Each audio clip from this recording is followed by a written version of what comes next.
Hello everyone, welcome to Raw SSC. आज है हमारी रैपिड रीजनिंग 1.0 की क्लास नंबर 14 और आज की क्लास में हम कवर करने वाले हैं एनालॉजी टॉपिक को। अब ये टॉपिक ऐसा है कि जिस बच्चे ने बहुत सारी प्रैक्टिस कर रखी है या जिस बच्चे ने नॉर्मल प्रैक्टिस कर रही है, अगर ये क्वेश्चन अटकना होता है ना, तो वहाँ पर लॉजिक क्रैक ही नहीं होता कि किस वाले मतलब क्वेश्चन में क्या लॉजिक लग रहा है। ठीक है ना। ये टॉपिक इस तरीके का है, तो इसमें ना आपको एक चीज़ पे ध्यान रखना है, इसकी रेगुलर प्रैक्टिस ना बहुत ज़रूरी होती है। ठीक है। बहुत सारे टॉपिक्स है, जैसे मिरर इमेज है, वाटर इमेज है, मैथमेटिकल ऑपरेशंस के क्वेश्चंस हैं। ठीक है, एम्बेडेड फिगर के क्वेश्चन है। इन इस तरह के जो टॉपिक है ना, उसमें इतनी रिवीजन की जरूरत नहीं होती। ठीक है, आपने एक बार ही कॉन्सेप्ट सीख लिया, उसके बाद मॉक में आप डेली अगर एक क्वेश्चन भी आ रहा है ना हर एक कॉन्सेप्ट का, तो भी इनफ है इतनी प्रैक्टिस। लेकिन एनालॉजी के लिए क्या है, अगर आप डेली के 5-10 क्वेश्चन लगाओगे ना, तो आपका टच बहुत अच्छा बना रहता है नंबर्स के साथ। आपका दिमाग नंबर्स को उस तरीके से देख पाता है, समझ पाता है, जिस तरीके से कि ईजी हो जाता है उसके लिए क्रैक करना कि जो लॉजिक उस क्वेश्चन में लगा हुआ होता है। ठीक है। तो मैंने किसी भी टॉपिक में पढ़ाते हुए ये नहीं कहा कि एक्स्ट्रा प्रैक्टिस की जरूरत है, लेकिन हाँ एनालॉजी में मैं जरूर कहूंगा कि आपको एक्स्ट्रा प्रैक्टिस की जरूरत पड़ सकती है, क्योंकि जो 25 क्वेश्चन होते हैं ना, उसमें 22-23 तो हर बच्चा कर देता है। जो 24वां और 25वां क्वेश्चन होता है ना, या तो वो एनालॉजी का गलत करता है, या सीरीज का गलत कर सकता है, या बॉक्स में कुछ नंबर एक मैथमेटिकल ऑपरेशन लगाता है वो वाला। ये सब ना एनालॉजी से रिलेटेड है। ठीक है, तो इसलिए एनालॉजी टॉपिक को अच्छे से समझना, क्योंकि इसमें ना देखो कितने भी पैटर्न आप समझ लो, कोई भी नया पैटर्न बना के दे सकता है। इलॉजिकल पैटर्न बनने अब बंद हो गए हैं, लेकिन पहले तो इलॉजिकल पैटर्न भी बना देता था, वो तो पकड़ना और डिफिकल्ट हो जाता था कभी कभी। ठीक है, तो लॉजिकल पैटर्न्स बनते हैं, लेकिन फिर भी ना पैटर्न की कोई लिमिट नहीं है, आप कितने पैटर्न रटोगे। इसलिए आप इस पे ध्यान देना कि आप जनरल कॉमन सेंस डेवलप करो इसमें, कि हाँ नंबर्स को आप देखोगे कैसे, नंबर्स तक पहुंचना कैसे है। कोई नंबर दिया हुआ है 8, दूसरा नंबर दिया हुआ है 64, यहाँ से यहाँ तक कैसे पहुंचा जा सकता है। ये चीज जब आप इतनी जल्दी कैलकुलेशन सीख जाओगे ना, तो उतना जल्दी ये क्रैक हो जाएगा कोड इसका। ठीक है। और जो बच्चे चैनल पर नए हैं उनको मैं बता दूं कि मेंटरशिप प्रोग्राम हमने स्टार्ट किया हुआ है। फ्री मेंटरशिप प्रोग्राम चल रहा है। इसका गूगल फॉर्म आपको टेलीग्राम चैनल पे मिल जाएगा। ठीक है, ये सोशल मीडिया हैंडल है, यहाँ पर आप फॉलो कर सकते हैं। मेंटरशिप प्रोग्राम में हम डिस्कस करते हैं कि जो भी आपको मैथ से रिलेटेड, रीजनिंग के रिलेटेड, इंग्लिश या जीएस से रिलेटेड कोई प्रॉब्लम आ रही है, तो उसका डिस्कशन होगा, आप उसको कैसे सॉल्व कर सकते हो। कंसिस्टेंसी का प्रॉब्लम जो बच्चों को रहता है वो, कंटेंट से रिलेटेड प्रॉब्लम है, मॉक टेस्ट से रिलेटेड प्रॉब्लम है, एनालिसिस कैसे करना है आपने। जब आप स्टडी कर रहे हो, आपने एक हफ्ता पढ़ा, 10 दिन पढ़ा, 20 दिन पढ़ा, तो क्या इंप्रूवमेंट आई है, उसका एनालिसिस कैसे करोगे। ठीक है, इन सब चीज़ों पर डिस्कशन होता है। दूसरा, कौन से पेपर को आप टारगेट कर रहे हो, उसकी प्रेपरेशन कितने दिन की चलनी चाहिए, उसमें मॉक्स कितने लगने चाहिए, कितना रिवीजन के लिए टाइम लगना चाहिए। इस तरह की चीज़ें डिस्कस करते हैं, जो कि काफ़ी हेल्पफुल होती है स्टूडेंट्स के लिए जो प्रेपरेशन कर रहे हैं एसएससी के किसी एग्जाम की। ठीक है, तो इसको आप ज़रूर ज्वाइन करना, लिंक आपको टेलीग्राम पे इसका मिल जाएगा। ठीक है, तो आज की क्लास स्टार्ट करते हैं। देखो एनालॉजी का क्वेश्चन दिया हुआ है फर्स्ट। अब कुछ चीज़ें इसमें पहले देखते हैं, आपको मैं सीरीज सिखा चुका हूँ। सपोज करो एक सीरीज चल रही है 2, 4, 6, 8, और मैंने पूछा यहाँ क्या आएगा, तो आप बोलोगे ऑब्वियस सी बात है 2 का गैप चल रहा है, सब में 10 आएगा। सीरीज में सेम पैटर्न आगे तक फॉलो होता है। एनालॉजी में क्या है, पैटर्न को बीच में ब्रेक कर देगा और कुछ नंबर्स ले आएगा। जैसे अगर मैं आपको बोलूँ 2 के साथ 4 चल रहा है, 8 के साथ 10 चल रहा है, 12 के साथ क्या चलेगा, तो आप बोलोगे ना यहाँ पे भी 2 का इंक्रीमेंट है, यहाँ पे भी 2 का इंक्रीमेंट है, तो यहाँ का भी 2 का कर देते हैं। लेकिन ये तो आपस में कॉमन नहीं है ना, ये सब चीजें। यहाँ तो 2 और 8 में 6 का गैप है, यहाँ 8 और 12 में 4 का गैप है। ठीक है, तो इसलिए सीरीज बीच में से ब्रेक हो जाती है। तो सीरीज के अलग अलग पोर्शन को अगर आप अलग अलग लिख के दे दोगे ना, तो वो एनालॉजी का इस वाले क्वेश्चन में कन्वर्ट हो जाता है।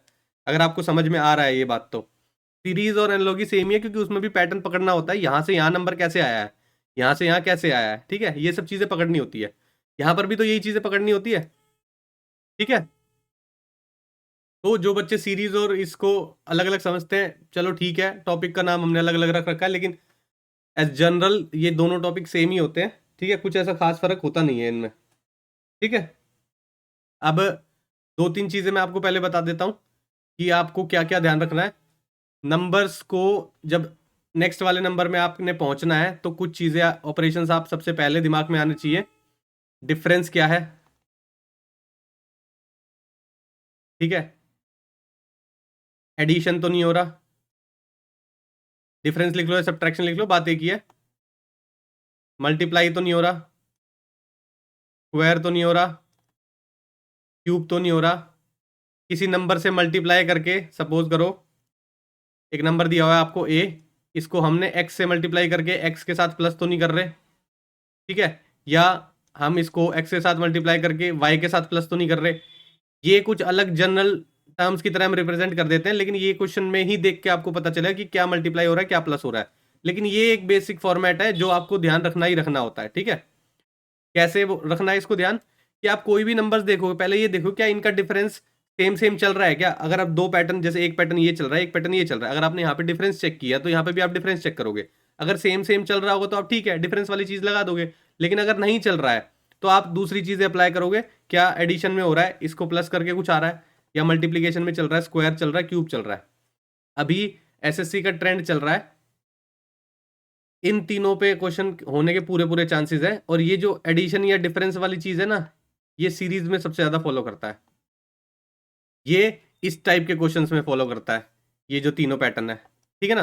तो इन पैटर्न को हमेशा कोशिश करेंगे देखने की कि क्या कोई मल्टीपल्स बन रहे हैं क्या, ठीक है। डिफरेंस के केसेस बहुत लास्ट में देखेंगे, क्योंकि मोस्ट प्रोबेबली मल्टीप्लीकेशन के, स्क्वायर के या क्यूब के ही चीजें बनती हैं, तो आप उस पर सबसे ज्यादा फोकस करेंगे कि उस तरह के नंबर्स को आप जल्दी आइडेंटिफाई कर पाओ, ठीक है ना। अब देखो कुछ क्वेश्चंस की प्रैक्टिस करते हैं, पहले जो छोटी चीज सीखी है उसी को एक बार अप्लाई करना सीखते हैं, धीरे धीरे लेवल बढ़ाएंगे। अगर कोई और लॉजिक आपको, मुश्किल लॉजिक मेरे को सिखाना होगा, लेकिन पहले आप जो इजी लॉजिक्स है ना उस पे आप अपनी कमांड अच्छे से कर लो, ठीक है, जो कि है डिफरेंस का, एडिशन का, मल्टीप्लीकेशन, स्क्वायर और क्यूब, ठीक है। तो उनको देखते हुए पहले कुछ क्वेश्चन समझते हैं, लगाएंगे यही सारी चीजें और क्वेश्चन सॉल्व करने की कोशिश करते हैं, क्योंकि इसमें ना सबसे ज्यादा चीज है कि आप कितने मैक्सिमम क्वेश्चन सॉल्व करते हो, तो आप नंबर्स के साथ उतने ही फेमिलियर होते हो, ठीक है। तो आपको लगता है कि हाँ मैं कोड क्रैक कर लूंगा, लेकिन वो सिर्फ और सिर्फ प्रैक्टिस की वजह से आ रहा है। क्यों? क्योंकि आपने वो बहुत सारे नंबर्स मल्टीप्लाई डिवाइड कर करके देखे हुए हैं, ठीक है।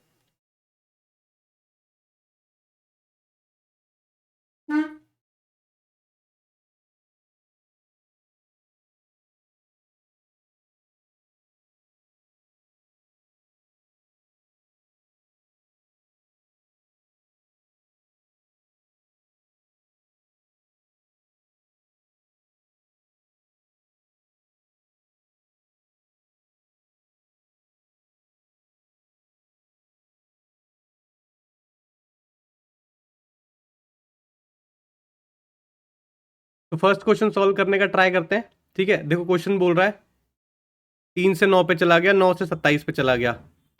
अब सबसे पहले मैंने बताया कि डिफरेंस देख लेते हैं, चलो एक बार ट्राई कर लेते हैं कि डिफरेंस ही देखेंगे। यहाँ पे कितने का डिफरेंस है? 6 का। यहाँ पे कितने का डिफरेंस है? 18 का। यहाँ पर कितने का डिफरेंस है? 12 का। यहाँ पर कितने का डिफरेंस है? 32। कितना हो जाएगा? 48 का डिफरेंस है। 48, ठीक है। अब देखो यहाँ के डिफरेंस अलग हैं, यहाँ के डिफरेंसेस अलग हैं, तो कुछ मैच नहीं कर रहा है यहाँ पे, ठीक है। इसलिए एडिशन और डिफरेंस देख के यहाँ पर बात नहीं बन पा रही। लेकिन हम कुछ नंबर्स को देख के आइडेंटिफाई कर पा रहे हैं कि ये जो नंबर है ना, ये इसका 3 टाइम्स हो रखा है, ये जो नंबर है इसका 4 टाइम्स हो रखा है। 3 टाइम्स और 4 टाइम्स का मतलब क्या है? स्क्वायर हो रखा है। उसी नंबर से मल्टीप्लाई किया तो इसका मतलब क्या है? 3 का स्क्वायर लिखा हुआ है हमने आगे, हमने 4 का स्क्वायर लिखा हुआ है हमने आगे, ठीक है। फिर इसके बाद क्या किया हुआ है? इसको इंटू 3 कर दिया, तभी तो 27 पे पहुंचोगे। इसको क्या किया? इंटू 4 कर दिया, तो यानी कि उसी नंबर से मल्टीप्लाई कर दिया। फिर भाई 3 था ना शुरू में, तो 9 × 3 = 27 कर दिया, 16 × 4 = 64 कर दिया। तो आप ये इस नंबर पे भी पहुंच सकते हो, या आप ऐसे भी कर सकते हो, इसको ऐसे लिखोगे ना, 3 9 27, 4 16 64, ये लिखा हुआ है। आप ऐसे भी कर सकते हो कि ये वाला नंबर कहाँ से आया होगा, 9 × 3 = 27 आया होगा, 64 ये नंबर कहाँ से आया होगा, 16 × 4 = 64 आया होगा। इसको मल्टीप्लाई करके, तो इसमें कोई पैटर्न नहीं ढूंढा हमने आगे वालों में, हमने सीधे इसी में पैटर्न ढूंढ लिया। तो काफी तरीके होते हैं। देखो एनालॉजी को सॉल्व करने का कोई एक फिक्स तरीका नहीं है, कभी भी याद रखना कि अगर आप सिर्फ एक पैटर्न से चलने की कोशिश कर रहे हो तो आप सक्सेसफुल नहीं हो सकते एनालॉजी के क्वेश्चन सॉल्व करने में। आपको अलग अलग तरीके से दिमाग को ब्रेनस्टॉर्म करना ही पड़ेगा कि आप अलग अलग नंबर्स को कैसे निकाल सकते हो पिछले वाले नंबर्स से, ठीक है। तो हमने जब शुरू से स्टार्ट किया तो हम शुरू से कर रहे हैं। हमने ये किया, ये वाला नंबर कहाँ से आया होगा, तो ठीक है साफ दिखाई दे रहा है, 9 × 3 करके आ जाएगा ये नंबर।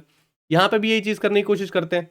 देखो पहले स्क्वायर किया हुआ था, स्क्वायर देख लेते हैं। 6 का स्क्वायर 36 होता है, 81 होता है, 25 होता है, 49 होता है। हाँ जी, पहला तो पैटर्न सब में फॉलो कर रहा है, ठीक है। उसके बाद क्या है, उसी नंबर से मल्टीप्लाई करेंगे। 36 6 84 होगा, नहीं होगा, गलत। 9 इंटू 81 731 होगा, नहीं होगा, गलत। 25 पंजे 125, नहीं होगा, गलत। 7 इंटू 49 343 होगा, बिल्कुल सही है। तो यानी कि ऑप्शन डी आपका सही आंसर है यहाँ पे। और कैसे देख सकते हो आप, ऐसे भी देख सकते हो कि पहले नंबर का स्क्वायर किया हुआ है, दूसरे नंबर का क्यूब किया हुआ है। पहले नंबर का स्क्वायर किया हुआ है, दूसरे नंबर का क्यूब किया हुआ है। देखो काफी तरीके दिख रहे हैं ना। मैं पहले मल्टीप्लाई करके बता रहा हूँ, वैसे भी पैटर्न समझ में आ रहा है और वही फॉलो हो रहा है। स्क्वायर क्यूब करके बता रहा हूँ तो भी वही पैटर्न फॉलो हो रहा है। तो आपको बस ये देखना है कि उस नंबर तक पहुंच कैसे रहे हैं। आप स्क्वायर क्यूब करें बात तो है, अगर स्क्वायर कर रहे हैं या क्यूब कर रहे हैं, इसका मतलब क्या है, 2 बार मल्टीप्लाई कर रहे हो, 2 बार मल्टीप्लाई। इसका मतलब क्या है, उसी नंबर को 3 बार मल्टीप्लाई कर रहे हो। यही चीज तो हो रही है। तो हो मल्टीप्लीकेशन वाली चीजें ही रही है, लेकिन स्क्वायर क्यूब को हमने पढ़ा हुआ है तो स्क्वायर क्यूब का नाम दे रखा है हमने उस चीज को, ठीक है। तो चल मल्टीप्लीकेशन ही रहा है, लेकिन उसी नंबर से चल रहा है तो उसको स्क्वायर बोल देते हैं। उसी नंबर को 3 टाइम्स मल्टीप्लाई करे तो हम कोई क्यूब बोल देते हैं उसको। समझ में आ रहा है ना। तो इस तरीके से आपको आइडेंटिफाई करना है कि आप सबसे पहले तो मल्टीप्लीकेशन वाला फैक्टर फाइंड आउट करो कि इससे इस नंबर पे कैसे पहुंचा जा सकता है। उसके नियर बाय का नंबर मल्टीप्लाई करके आ पा रहा है या नहीं आ पा रहा है, सबसे पहले वो चेक करना होता है। उसके बाद ये डिफरेंसेस वाली चीजें चेक करना, मेरे हिसाब से सबसे पहले मल्टीप्लाई को चेक करना सबसे ज्यादा फ्रूटफुल होता है कि आपका लॉजिक एक ही बारे में 80 to 90% चांस है कि पकड़ में आ जाए, ठीक है। कुछ और क्वेश्चंस देखते हैं, फिर देखते हैं कि किस तरह से चल रही है सीरीज ये। अब देखो ये क्या बोल रहा है, 64 is related to 4, 216 is related to 6। अब मैंने आपको बताया स्क्वायर क्यूब याद करने हैं आपको। क्या आपको दिखाई दे रहा है 4 का क्यूब 64 है? क्या आपको दिखाई दे रहा है 6 का क्यूब 216 है? तो 729 किसका होगा? 9 का होगा। ये अगर आप याद हो स्क्वायर क्यूब तो डायरेक्ट आपको समझ में आ जाएगा, तो 9 इसका आंसर हो जाएगा। या आप ऐसे भी बोल सकते हो 64 का क्यूब रूट 4 होता है, 216 का क्यूब रूट 6 होता है, 729 का क्यूब रूट 9 होता है, तो 9 आपका आंसर हो गया। क्यूब रूट बोल लो या क्यूब बोल लो, क्यूब रूट का मतलब होता है ये, स्क्वायर रूट होता है ये, यहाँ पर 2 लिखा होता है लेकिन उसको लिखते नहीं है हम, ठीक है। तो उसका क्यूब निकालोगे, मतलब क्यूब रूट निकालोगे तो 4 आ रहा है, यहाँ पे 216 का 6 आ रहा है, तो 729 का कितना होता है? 9 होता है। कैसे? 9 इंटू 9 करोगे तो कितना आएगा? 729 ही तो आएगा। तो इसको क्यूब रूट में निकालते हो तो 3 सेम है, यहाँ पर 3 होता है तो एक बाहर आ जाएगा। इस तरीके से सॉल्व करते हैं, ठीक है। तो 9 इसका सही आंसर है। नेक्स्ट क्वेश्चन देखते हैं। मल्टीप्लाई वाले फैक्टर पे ध्यान रखना है, मैं पहले बोल रहा हूँ आज जो क्वेश्चन हम सॉल्व कर रहे हैं मोस्ट प्रोबेबली वो सारे क्वेश्चन मल्टीप्लाई वाले फैक्टर पे ही होंगे, क्योंकि वो सबसे ज्यादा पूछा जाता है, तो उस पर कंट्रोल करना सबसे ज्यादा जरूरी है। अब देखो हमें कुछ नहीं पता ये 12 और 39 कहाँ से आया, हम कोशिश करते हैं 12 को ऐसे किससे मल्टीप्लाई करें कि 39 के पास पहुंच जाए। 3 से मल्टीप्लाई कर दे, 12 3 36, 36 के बाद क्या प्लस कर, देखो इसके पास पहुंचना है, एग्जैक्ट नंबर तो बनाना ही बनाना है ना हमें। तो 36 तक तो पहुंच गए, उसके बाद हमें क्या करना पड़ेगा? 3 और ऐड करना पड़ेगा, 39 बन जाएगा। चलो ये यहाँ पे फॉलो करा दिया हमने। क्या ये सब चीज यहाँ पे भी फॉलो हो रही है? देखते हैं। इंटू 3 करते हैं तो 45 हो गया, 45 प्लस 3 48 हो गया। यहाँ पे भी इंटू 3 प्लस 3 चल रहा है। यहाँ पर देखते हैं, इंटू 3 करेंगे 33 हो गया, 33 प्लस 2 35, यहाँ पर 2 आ गया है। चलो जी ठीक है, यहाँ पर आ रहा है। ये देखते हैं क्या बोल रहा है, 13 तिया 39 होता है, प्लस 3 करेंगे तो 42 हो जाएगा। अब बोल रहा है इसमें ऑड वन आउट निकालना है। देखो यहाँ पे भी सेम पैटर्न चल रहा है, इंटू 3 प्लस 3, यहाँ पे भी सेम चल रहा है और यहाँ पर भी सेम चल रहा है। तो ये 3 जो ऑप्शन है ये तो सेम है। आपको ऑड वन ढूंढना है, तो ऑड वन क्या हो गया, यहाँ पे प्लस 2 है, देखो प्लस 3 नहीं हो, तो ये ऑड वन हो गया। तो ऑप्शन सी आपका सही आंसर है यहाँ पे। समझ में आया? हमने किया वही है कि इस नंबर से इस नंबर पर मल्टीप्लाई फैक्टर को यूज करके कैसे पहुंचा जा सकता है, वो हमने देखा है बस, ठीक है। तो आपको भी उसी तरीके से सोचना है कि नंबर थोड़ा सा बड़ा है तो उसके मल्टीप्लाई करके वहां तक कैसे पहुंच सकते हैं, वो चीज सोचनी है, ठीक है। तो आपका दिमाग उसी डायरेक्शन में चलना चाहिए। नेक्स्ट देखते हैं। ये 2 पेयर दिए हुए हैं, इसके साथ कोई ये इनमें से कोई पेयर मैच कर रहा होगा, देखते हैं कैसे मैच कर रहा है। यहां से यहां तक पहुंचते हैं, 12 दूनी 24 प्लस 1 25 बन रहा है। यहां से यहां तक बोलते हैं 11 दूनी 22 प्लस 1 23 बन रहा है, ठीक है। 15 दूनी 30 हो रहा है, ये तो कम करना पड़ रहा है, नहीं होगा। 25 दूनी 50, ये फिर कम करना पड़ रहा है, ये भी नहीं होगा। 21 दूनी 42, 42 प्लस 1 43, ये फिट बैठ रहा है, तो ये सही हो सकता है, इसको भी चेक कर लेते हैं। 18 दूनी 36, 36 से तो नीचे आ रहा है, माइनस करना पड़ रहा है, तो ये नहीं हो सकता। यही ऑप्शन बचा भाई, सबका ट्वाइस का +1 कर रहे हैं, इंटू 2+1 कर रहे हैं ना, तो हमें वही ढूंढना है, इंटू 2+1। यहाँ पे तो सब वाले केसेस में सब में माइनस करना पड़ रहा है, इंटू 2-1 हो रहा है, इंटू 2-1 हो रहा है, और इंटू 2-1 हो रहा है। हमें ढूंढना है इंटू 2+1, इस वाले में फॉलो कर रहा है, ये सही हो गया। समझ में आ रहा है? अभी सिंपल क्वेश्चन नहीं चल रहे हैं, तो उसमें पहले आप कंट्रोल देखो कि हाँ आप नंबर को वहां तक कैसे पहुंचा पा रहे हो, ठीक है, स्क्वायर करके, क्यूब करके, मल्टीप्लाई करके, ठीक है ना। नेक्स्ट क्वेश्चन देखते हैं। अब बोल रहा है ऑड वन आउट निकालना है इस वाले केस में, देखते हैं। 7 दूनी 14 प्लस 1, ठीक है जी। ये कितने में बन रहा है? 11 × 11 करना पड़ेगा, तो 121 हो जाएगा, ठीक है। 22 दूनी 44 प्लस 1 45, 5 दूनी 10 प्लस 1, देखो प्लस इंटू 2+1, इंटू 2+1, इंटू 2+1, ये तीन फॉलो कर रहे हैं, ये नहीं फॉलो कर रहा, तो ऑप्शन बी आपका सही आंसर है यहाँ पे, ये ऑड वन आउट है, ठीक है। नेक्स्ट देखते हैं। 19 is related to 76, 27 is related to 108, पूछ रहा है 49 इज रिलेटेड टू किसके मतलब इक्वल होगा ये। 19 को 76 बनाने के लिए किससे मल्टीप्लाई करना पड़ेगा? 4 से। 27 को 108 बनाने के लिए किससे मल्टीप्लाई करेगा? 4 से। 49 को 4 से मल्टीप्लाई करेंगे तो आपका आंसर आ जाना चाहिए, क्योंकि सेम पैटर्न फॉलो हो रहा है दोनों में, तो तीसरे में भी यही चलेगा। 49 4 का कितना होता है? 196। अब 196 मैंने कैसे डायरेक्ट बोला? यूनिट डिजिट यहाँ पे देख सकते हो, 9×36, लास्ट में 6 आना चाहिए, यहाँ पर भी नहीं है, यहाँ पर भी नहीं है, यहाँ पर भी नहीं है, यही एक चीज है वो जो 196 है, तो यही आना चाहिए आंसर। मल्टीप्लाई करके देख लो तो भी 196 ही आएगा। 50 × 4 - 4 कर सकते हो, वो भी एक तरीका है। मतलब अलग अलग तरीके हैं कैलकुलेशन करने के, उसके लिए एक सेपरेट क्लास कभी रखेंगे कि कैलकुलेशन कितना इंपॉर्टेंट है, कितना नहीं है, कहाँ लगाना चाहिए, कहाँ नहीं लगाना चाहिए। हर जगह भी कैलकुलेशन को ना इतना कॉम्प्लिकेट नहीं बनाना, कभी कभी सिंपल मल्टीप्लाई डिवाइड करके भी आंसर आ जाता है जल्दी से, ठीक है। नेक्स्ट क्वेश्चन देखते हैं। 11 से 1331। अब जिस बच्चे को स्क्वायर क्यूब याद है, तो ये 11 का क्यूब लिखा हुआ है 1331। ये क्या है? 9 का क्यूब लिखा हुआ है 729। तो आपको क्यूब ढूंढना है। 6 का क्यूब 180 होता है, नहीं होता है। 7 का क्यूब 343 होता है, हाँ जी होता है, तो ऑप्शन सही है ये। 8 का क्यूब ये होता है, नहीं होता है। 13 का क्यूब ये होता है, नहीं होता है। कैसे पता लगा सकते हो? 3 × 9 = 27, यूनिट डिजिट 27 आएगा, ये तो नहीं है। कुछ और हो सकता है लेकिन ये तो नहीं है, अगर आपको नहीं है याद तो, ठीक है। समझ में आया? नेक्स्ट क्वेश्चन देखते हैं।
देखो इस क्वेश्चन में क्या बोल रहा है, 3 से 5 पे गया है, 5 से 30 पे गया है।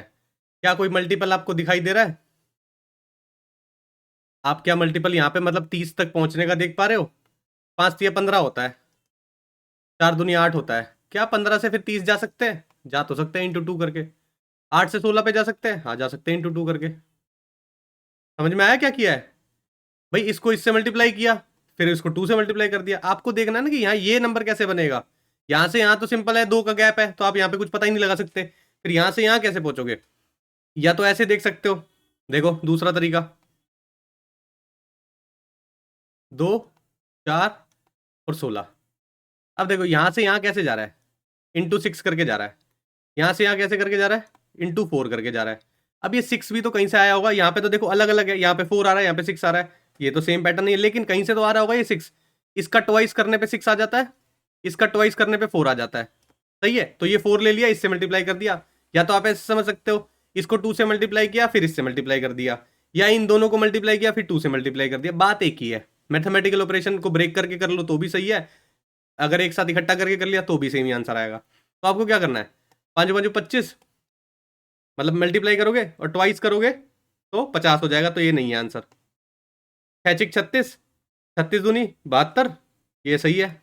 ये कर लो, 9 5 45, 27 तो आ ही नहीं सकता, खत्म हो गया, गलत है। 9 चौक 36, ये भी गलत है। ठीक है, तो बचा क्या, ऑप्शन बी। ऑप्शन बी सही आंसर है आपका। ठीक है, देखो यही देखने की स्किल है कि कुछ नंबर्स कैसे आप फाइंड आउट कर पाओगे मल्टीप्लाइंग फैक्टर यूज कर करके। ठीक है ना, नेक्स्ट क्वेश्चन देखते हैं। यहां से यहां कैसे जाएंगे, इसके क्लोजेस्ट पहुंच जाते हैं पहले। 14 दूनी 28, 28 प्लस 2 30, 9 दूनी 18, 18 प्लस 2 20, 4 दूनी 8, 8 और 2 10, 10 आंसर आना चाहिए, यानी कि ऑप्शन डी सही आंसर है। सिंपल है बिल्कुल। नेक्स्ट देखते हैं।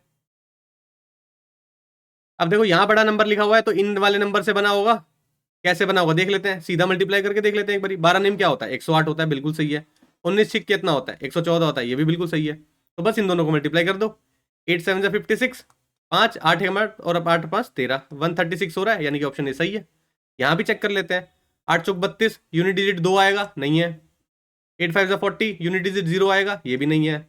9 6 54, यूनिट डिजिट 4 आएगा, ये भी नहीं है। तो ऑप्शन ए ही सही है। समझ में आया? देखो आप मल्टीप्लाइंग फैक्टर से कितने सारे क्वेश्चन सॉल्व कर पा रहे हो, डिफरेंस देखने की जरूरत नहीं पड़ रही। क्यूब वाली चीज को भी अगर आप मल्टीप्लाई फैक्टर में देखना शुरू कर दोगे ना, वो मैं आपको बाद में बताऊंगा कि क्यूब वाली चीजों को भी आप मल्टीप्लाइंग फैक्टर से सॉल्व कर सकते हो। लेकिन ठीक है, जिसको क्यूब याद है, स्क्वायर याद है, वो आप नॉर्मली देख के नॉर्मली सॉल्व कर लो, कोई प्रॉब्लम नहीं है। मतलब उसके अगेंस्ट नहीं हूं मैं कि आप स्क्वायर क्यूब याद मत करो, बिल्कुल याद करो, क्योंकि डायरेक्ट दिखता है कभी कभी ना कि आपको जब स्क्वायर क्यूब याद होते हैं ना, तो वो डायरेक्ट क्वेश्चन दिखाई देता है और आपको डायरेक्ट फिर टिक हो जाता है वो आंसर, ज्यादा सोचने की जरूरत नहीं पड़ती। ठीक है ना, क्योंकि नंबर के साथ फेमिलियर हो चुके हो आप उन नंबर्स के साथ। नेक्स्ट क्वेश्चन देखते हैं। 33 से 340 पहुंचना है, देखो 10 से मल्टीप्लाई कर देते हैं, 330 तो मिल गया, प्लस 10 कर देंगे। यहां पर भी क्या करते हैं, इंटू 10 से मल्टीप्लाई करते हैं, 480 तो मिल गया, प्लस 10 और कर देंगे। ठीक है, सेम पैटर्न चल रहा है, इंटू 10 प्लस 10 चल रहा है। देखते हैं, इंटू 10 करेंगे 310 हो जाएगा, नहीं है आंसर। इंटू 10 करेंगे 440 हो जाएगा, 440 में 20 प्लस करना पड़ रहा है, ये भी नहीं है। 630 में 10 से मल्टीप्लाई करोगे 630 हो जाएगा, 630 में 10 प्लस करोगे 640 हो जाएगा, यानी कि ये सही है। ये भी नहीं हो सकता, ये तो इंटू 10 हो रहा है सिर्फ। सिंपल है ना, देखो पैटर्न मिलते ही कितना आसान है सॉल्व करना। नेक्स्ट क्वेश्चन देखते हैं। यहां से यहां कैसे पहुंचोगे, 12 को 12 से मल्टीप्लाई करो, जिसको स्क्वायर याद है 144 होता है, प्लस 1। 9 से स्क्वायर करोगे इंटू 9 करके 81 होता है, प्लस 1। तो स्क्वायर करना है इंटू मतलब स्क्वायर करना है और प्लस 1 करना है। 16 का स्क्वायर 256 होता है, नहीं हो सकता, प्लस 1 तो है ही नहीं यहाँ पे। 14 का स्क्वायर 196 होता है, 196 प्लस 1 197 हो जाएगा, यानी कि ऑप्शन बी सही हो जाएगा आपका। ये दोनों भी नहीं हो सकते। 8 8 64 होता है, ज्यादा प्लस करना पड़ रहा है। 22 का स्क्वायर कितना होता है, 484, माइनस करना पड़ रहा है आपको, तो प्लस करना है। मिल गया, प्लस वाला वैसे ही मिल चुका था, फिर भी चेक कर लिया हमने दूसरा में। ठीक है ना, देखो स्क्वायर क्यूब मल्टीप्लाई यही हो रहा है सिर्फ, और कुछ नहीं हो रहा है। बहुत सारे क्वेश्चन, और ये प्रीवियस ईयर क्वेश्चन नहीं कर रहे हम। एनालॉगी में एक चीज याद रखना, जहां तक कोशिश हो PYQ से ही करना, चाहे वो CHSL का हो, CGL का हो, MTS का हो। क्यों? क्योंकि SSC क्या लॉजिक बना रहा है ना करंट स्टेज में, वो आपको प्रीवियस ईयर से ही पता चलेगा। नहीं तो ये मैंने आपको शुरू में भी बताया था, अनलिमिटेड पैटर्न्स बन सकते हैं, कोई गिनती ही नहीं है, आप सीखते जाओ खत्म ही नहीं होंगे कभी। लेकिन आपको ये देखना है एसएससी में कौन से पैटर्न ज़्यादा फेमस हैं जिस पे हमेशा क्वेश्चन पूछे जाते हैं, क्या उन पैटर्न को आप समझ पा रहे हो, उन पैटर्न से उन लॉजिक पे पकड़ है आपकी, उस पे ध्यान देना है। ठीक है ना। नेक्स्ट क्वेश्चन देखते हैं। बोल रहा है 14 is related to 42, 26 is related to 78। कैसे दिखाई दे रहा है? 14 तिया 42 होता है, इंटू 3 समझ में आ रहा है हमें तो। 26 तिया कर सकते हैं, 78 हो जाएगा, बिल्कुल सही है। 43 तिया करोगे कितना हो जाएगा? 7 तिया 21 और 4 तिया 12 और एक 12 और 2 14, 141 आना चाहिए। क्या ऑप्शन में है? हाँ जी है, ऑप्शन डी सही आंसर हो गया आपका। ठीक है, नेक्स्ट क्वेश्चन देखते हैं। ये कुछ दिया हुआ है, देखो बड़ा नंबर ये है, यहां पर ये बड़ा है, देखते हैं कैसे आएगा। क्या ये दोनों नंबर से कुछ हेल्प हो सकती है? 16 पंजे 80 दिखाई तो दे रहा है, क्या नीचे भी देख लेते हैं। 18 छिक कितना होता है? 108 होता है, यहाँ पे भी फिट बैठ रहा है, तो यानी कि इन दोनों का मल्टीप्लीकेशन बीच में लिखा हुआ है आपके, देख लेते हैं। इन दोनों को मल्टीप्लाई करोगे 185 आएगा? नहीं आएगा, क्योंकि 5 और 4 का मल्टीपल 0 देगा लास्ट में, तो 0 तो नहीं है बीच में। 13 सत्ते 91 होता है, हाँ जी होता है, ये तो पता ही है, टेबल ही पता होगी इतनी तो सबको। ये कितना होता है? ये तो देखो यहाँ पे लिख दिया, ये तो पैटर्न फॉलो ही नहीं करेगा, बीच वाला नंबर आना चाहिए मल्टीप्लाई करके, बीच वाला तो नंबर ही छोटा है, नहीं होगा। 9 8 कितना होता है? 72 होता है, या तो 9 9 81 लिखा हुआ है, ये भी गलत हो गया। तो ऑप्शन आपको मिल चुका था पहले, ऑप्शन बी सही है यहाँ पे। ठीक है, देखो नंबर्स बताते हैं आपको, 80 लाना है आपको, ये दो नंबर को भी तो देखोगे आप, 80 जब देखोगे तो इन दोनों नंबर को भी तो देखोगे। क्या एक बार देख सकते हैं कि इनको मल्टीप्लाई करके क्या आ रहा है? क्या हाँ, साफ साफ तो दिख रहा है, आ रहा है 16 पंजे 80 होता है। और हमें यही तो देखना है, 16 से क्या आप मल्टीप्लाई करोगे, या तो आप इधर से चल दो 80 पे कैसे पहुंचोगे, या आप इधर से चल दो 80 पे कैसे पहुंचोगे, क्योंकि बड़े नंबर की तरफ पहुंचना होता है ना हमें छोटे नंबर से, तो मल्टीप्लाई तो तभी करोगे। ठीक है ना। नेक्स्ट क्वेश्चन देखते हैं। यहां से यहां पहुंच रहे हैं, यहां से यहां पहुंच रहे हैं, बड़े नंबर की तरफ चलते हैं। 140 से 280 पहुंचना है हमें, तो क्या करना पड़ेगा? इंटू 2 करना पड़ेगा। 93 से 186 पहुंचना है, इंटू 2 करना पड़ेगा। इंटू 2 दिखाई दे रहा है साफ साफ। 59 को ट्वाइस करो कितना हो जाएगा? 50 का 100 और 9 दूनी 18, हाँ बिल्कुल फिट बैठ रहा है, ऑप्शन ए सही होना चाहिए। इनको चेक कर लेते हैं। 50 का दुगना 100 से ऊपर हो जाएगा, गलत है।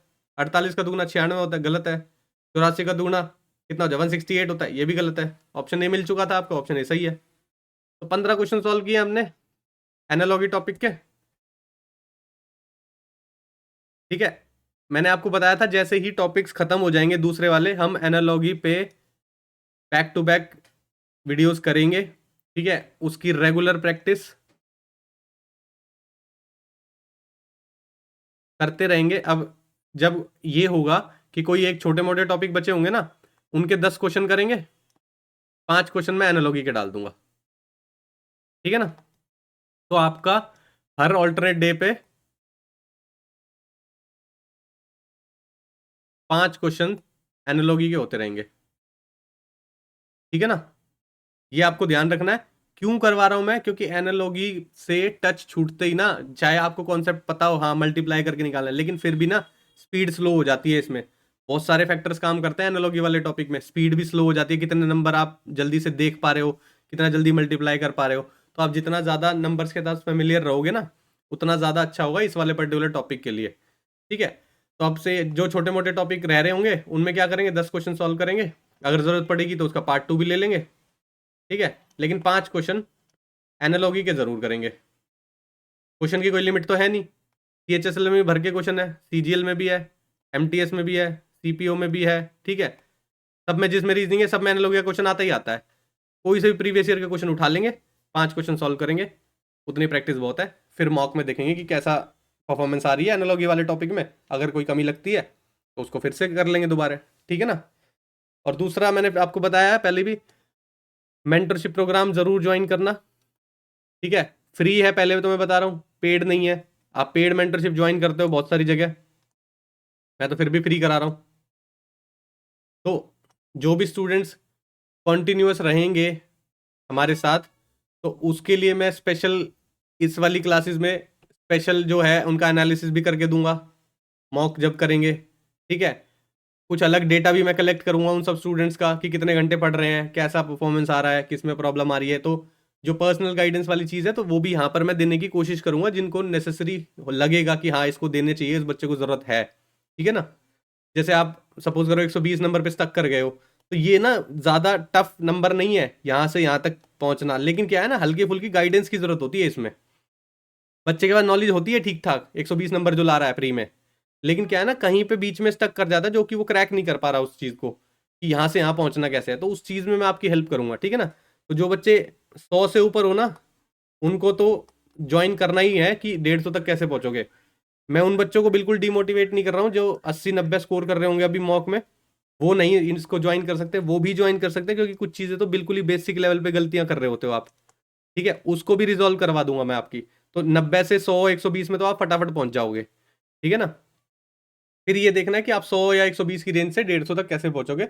उसमें ढंग से गाइडेंस की ज़रूरत होती है, जो जो चीज़ मिस हुई है उसको समझने की, उसकी प्रैक्टिस की ज़रूरत होती है, ठीक है ना। तो उस पर स्पेशल ध्यान देंगे।